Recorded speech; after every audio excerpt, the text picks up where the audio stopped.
હરિઓમ, જય ભીમ, જય રામાપીર. મારા વાલા જ્ઞાતિજનો, મારા વાલા જ્ઞાતિજનો, સર્વપ્રથમ તો આજથી શરૂ થતા ચૈત્ર નવરાત્રી અને ગુડી પાડવાની આપ સર્વેને ખૂબ ખૂબ ખૂબ શુભેચ્છાઓ.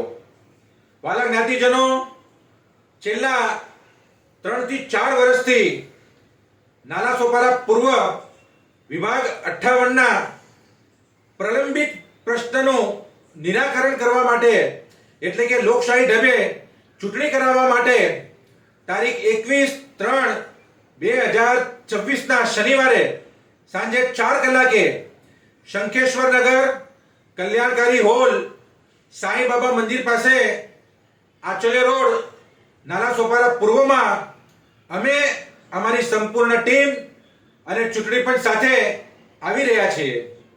તે જાહેર સભામાં નાલા સોપારા પૂર્વના સ્થાનિક લોકો દ્વારા એક ચૂંટણી પંચ બનાવવામાં આવશે અને તેમાં કેન્દ્રીયનું ચૂંટણી પંચ તેમને સહયોગ આપીને ફક્ત 10 થી 12 દિવસમાં લોકશાહી ઢબે ચૂંટણીનું કાર્ય પાર પાડીને સોગંદવિધિ પણ કરાવવામાં આવશે.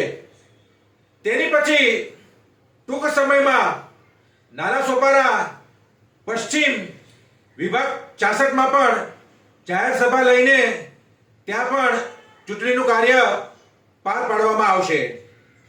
વાલા જ્ઞાતિજનો, છેલ્લા 12 થી 15 વર્ષથી ધર્માદા આયુગની આટીખૂટીને અમે લોકોએ અંત લાવવા માટે તારીખ 18/1/2025ના રોજ આખી સમાજે ભેગા મળીને માજી પ્રમુખ સન્માનીય જયસિંહભાઈ પડાયાના અધ્યક્ષસ્થાને ખોડાભાઈ સોલંકી, કેશવભાઈ જીતિયા, પ્રેમજીભાઈ બોરીચા અને સમાજના કંઈક આગેવાનોના નેતૃત્વ હેઠળ એક જાહેર સભાનું આયોજન કરવામાં આવ્યું હતું. તેમાં સર્વાનુમતે ચૂંટણી પંચની પણ નિયુક્તિ કરી હતી, કાર્યવાહક કમિટી પણ બની હતી અને આજીવન ફ્રી સભાસદ નોંધણીનો ઠરાવ પાસ કરવામાં આવ્યો હતો.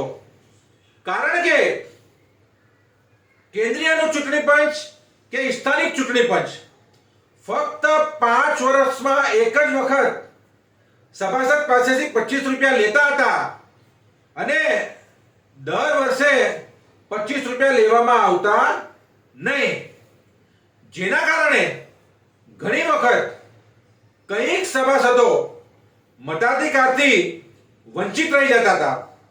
એટલે બંધારણમાં સુધારા વધારા ન થઈ શકે એવી કોઈ વાત જ નથી. વાલા મિત્રો, આપ સર્વે જાણો છો કે પરમ પૂજ્ય વિશ્વવંદનીય ડોક્ટર બાબા સાહેબ આંબેડકરે બનાવેલા ભારતના બંધારણમાં પણ જો સુધારા વધારા થઈ શકતા હોય તો આપણા જ્ઞાતિ બંધારણમાં સુધારા વધારા કેમ ન થઈ શકે? એ વાતને લક્ષમાં લઈને અને મુંબઈમાં આપણી સમાજની એકતા, અખંડતા અને અસ્તિત્વ રાખવા માટે અને સમાજમાં લોકશાહીને જીવંત રાખવા માટે તારીખ 18/1/2025ના રોજ ફ્રી આજીવન સભાસદ બનાવવાના ઠરાવને આખી મુંબઈના આપણે સર્વે લોકોએ મંજૂરી આપી હતી. એટલે વાલા જ્ઞાતિજનો, આપ સર્વેને વિનંતી છે કે અમારું આખી સમાજનું ને અમારી ટીમનું લક્ષ્ય છે કે આખી મુંબઈમાંથી એક પણ મતદાતા મતાધિકારથી વંચિત રહેવો ન જોઈએ. એ માટે આપ ફ્રી સભાસદ નોંધણીના ઠરાવને વધાવશો અને સમાજનું ભવિષ્ય ઉજ્જવળ કરશો એવી વિનંતી. હરિઓમ અસ્તુ.